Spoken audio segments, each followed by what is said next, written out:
queridos estudiantes de grado quinto, reciban todos ustedes un cordial saludo de parte de su profesor y amigo, el profe Anthony Sotelo. El presente video tiene como finalidad analizar un poco el presente tema, o el tema que nos concierne para el día de hoy, el cual se titula Características de las primeras organizaciones humanas. Este tema que ustedes pueden ver aquí está muy relacionado con el tema que trabajamos en una clase anterior. ¿Se acuerdan de esa clase? ¿Sí? Esa clase que se titulaba Nomadismo y Sedentarismo.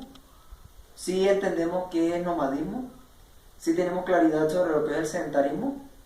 Pues bien, entonces el nomadismo era la costumbre o la tendencia que tenían las personas en la antigüedad de andar errantes de un lugar a otro según las necesidades a las cuales se veían enfrentados.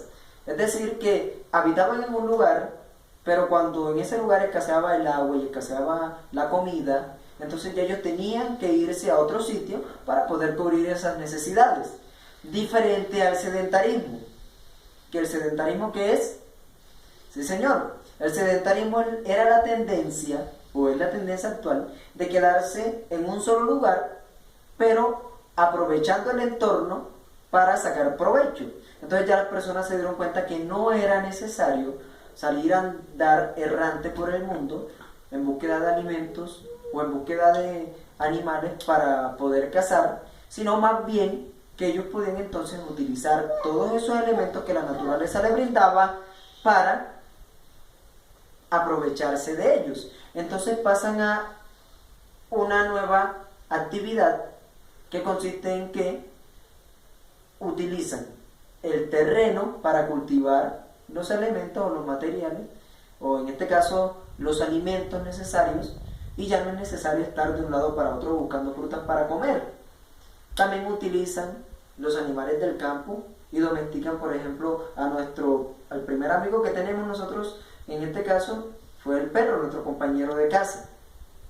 Entonces, después que el ser humano logra domesticar al perro, también se da cuenta que los animales como la vaca, como la cabra, como las ovejas, nos dan materiales que eran muy fundamentales, como la cabra nos ayuda con la lechita, al igual que la vaca, y la carne también.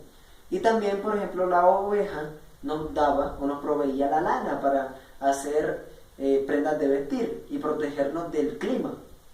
Entonces, ¿por qué el tema está muy relacionado? Porque estas eran organizaciones que en la antigüedad tenían unas directrices, unas características específicas para poder convivir. Pero en este caso entonces vemos que se conformaron diversos grupos, como por ejemplo, en este caso vamos a mostrarles el siguiente grupo, permítanme borro, como por ejemplo las hordas. Hordas. ¿En qué consiste este grupo? Este era un grupo que estaba organizado de tal manera que podían ayudarse mutuamente a la hora de recolectar alimentos y a la hora de cazar animales y también de defenderse de ellos, pero no tenían ninguna relación sanguínea, es decir, no eran familiares, ¿cierto? Entonces ahora vamos con los clanes. Este grupo es el conjunto o la mezcla de varias hordas en una sola que forman un clan. Estos se llaman supuestamente entre sí parientes, pero parientes no sanguíneos, sino más bien parientes por un ancestro divino, al cual ellos llamaban tótem.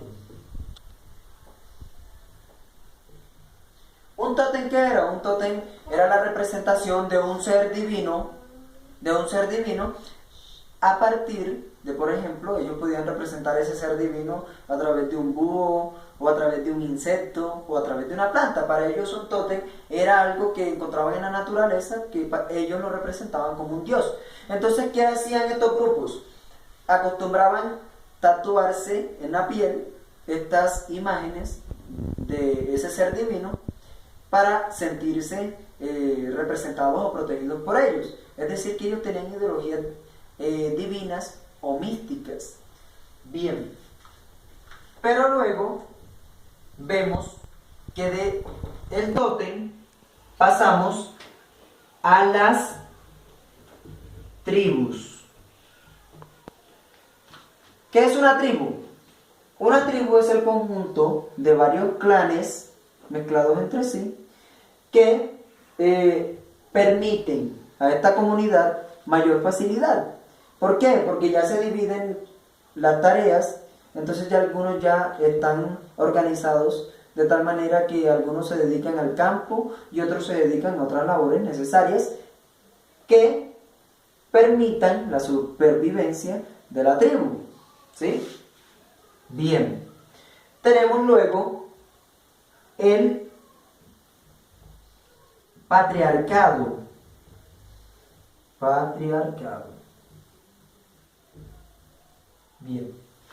El patriarcado era una organización que se basaba en que una persona, un hombre, uno de los más mayores y más sabios, en este caso el más respetado de la comunidad, llevaba la batuta o direccionaba las directrices o las diferentes reglas que debían cumplirse en la comunidad. El patriarcado era una persona que debía cumplir con ciertos requisitos y tenía también ciertos privilegios. Entonces, como ustedes pueden ver, estos grupos humanos, estos grupos u organizaciones tienen diversas características muy diferentes a las que tenemos nosotros hoy en día. Nosotros hoy en día tenemos características muy, pero muy diferentes en el sentido en el que ya no es necesario estar de un lado para otro, porque ya sabemos que podemos producir y obtener los elementos necesarios, y también organizamos una estructura social muy, muy bien fundamentada, en la cual podemos todo lo que necesitamos obtenerlo así de fácil, en un momento. ¿Ok? Entonces, vamos a tener en cuenta que las hordas eran grupos unos grupos humanos que estaban relacionados no sanguíneamente, sino que buscaban la ayuda mutua y la protección entre todos. ¿Protección de qué? De los animales. Y también para cazar juntos y recolectar alimentos. También tenemos los clanes. ¿Se acuerdan de qué significa un clan? ¿Sí? Sí, es la mezcla de varias hordas en una sola, los cuales fundamentan o crean un clan. Las tribus viene siendo la mezcla de varios clanes, que estos sí van mezclados, una mezcla de varios clanes que lo que busca es la unidad y la repartición de manera equilibrada de las diversas tareas que hay que hacer para la supervivencia de la comunidad.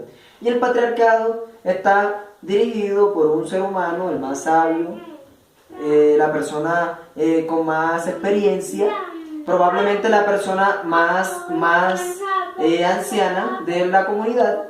Y entonces el patriarcado, este señor tenía el deber, la responsabilidad de guiar a su comunidad por el mejor camino. Entonces vamos a tener en cuenta estas características para cuando vayamos a realizar la actividad, podamos realizarla de la mejor manera. Muchas gracias por su atención.